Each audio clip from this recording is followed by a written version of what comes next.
welcome everyone. I want to talk through at a fairly high level product costs, and I'm going to use an example from Starbucks. I actually live in the Northwest. I know quite a bit about Starbucks and some of the products that they produce, etc.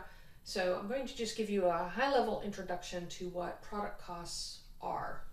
I'm going to use today an example of Thanksgiving blend. This is one of my favorite coffees of Starbucks, and I love to buy the 1 pound bag of roasted coffee and grind it at home and all of that lovely stuff. But I want to talk through what it takes to actually produce this 1 pound bag of coffee. So within any accounting system, and hopefully any company that you work for, they will at least have a automated process of doing this.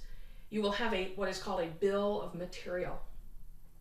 On that bill of material, it will say, in order to produce this product X, you will have to use all of these different components, all these different ingredients, and it will require X amount of this and Y amount of that in order to create this. For example, with a 1 pound bag of roasted coffee, coffee actually is roasted like popcorn. There is actually a big roaster that this raw coffee is thrown into, and it heats up to a certain amount of degrees. And if you are actually, I don't know if you actually hear it in a large roaster, but when some of the smaller roasters, you can hear them actually start to pop because a coffee bean has water in it.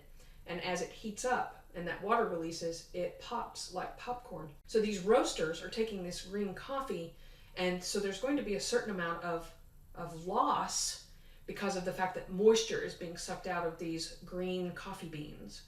So you might say that, let's say on a 1 pound bag of coffee, you might actually need 1 pound and 3 ounces or 1 pound and 4 ounces of coffee, raw coffee, in order to make that finished product of 1 pound of roasted coffee.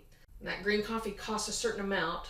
So if we're buying this from whatever country, we will owe the producer of this coffee, so much per pound.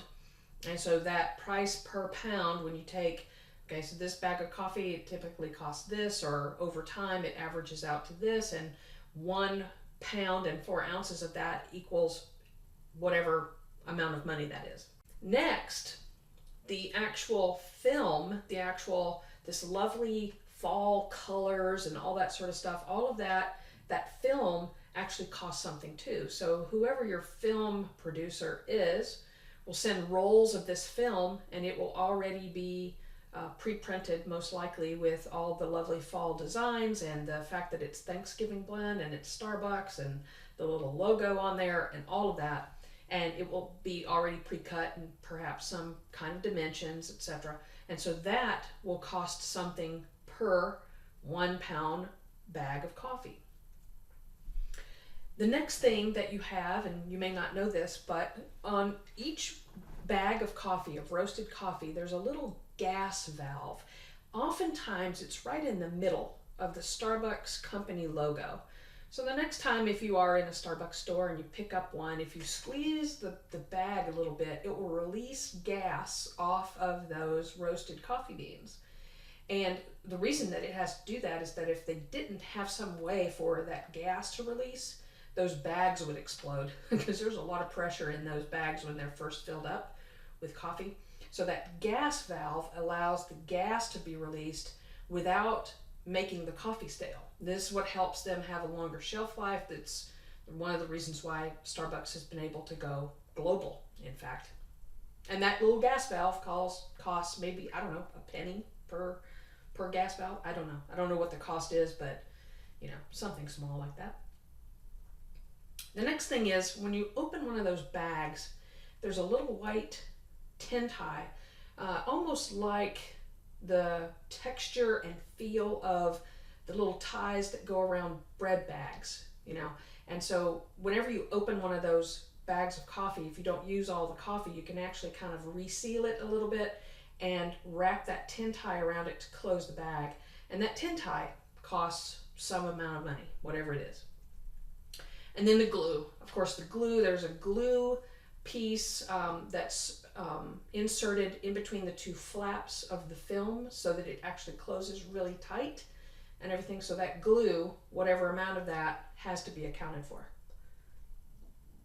Then we get into direct labor, because there are people who are slitting open these big, huge bags of coffee from whatever origin country.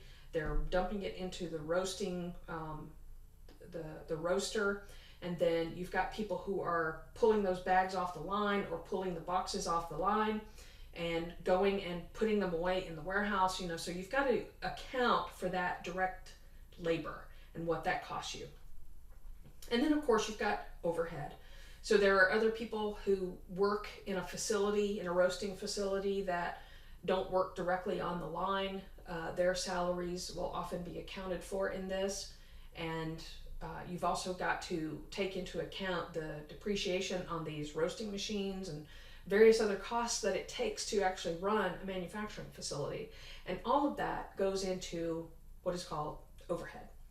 And so hopefully what happens is you've got this cost to produce one bag of a pound of coffee, and you sell it for whatever price, and you've got a nice healthy gross margin.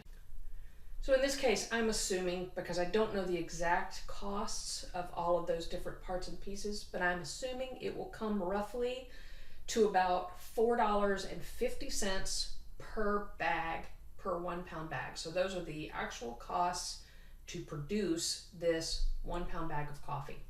And Starbucks sells it for $14.95 for a gross margin of $10.45.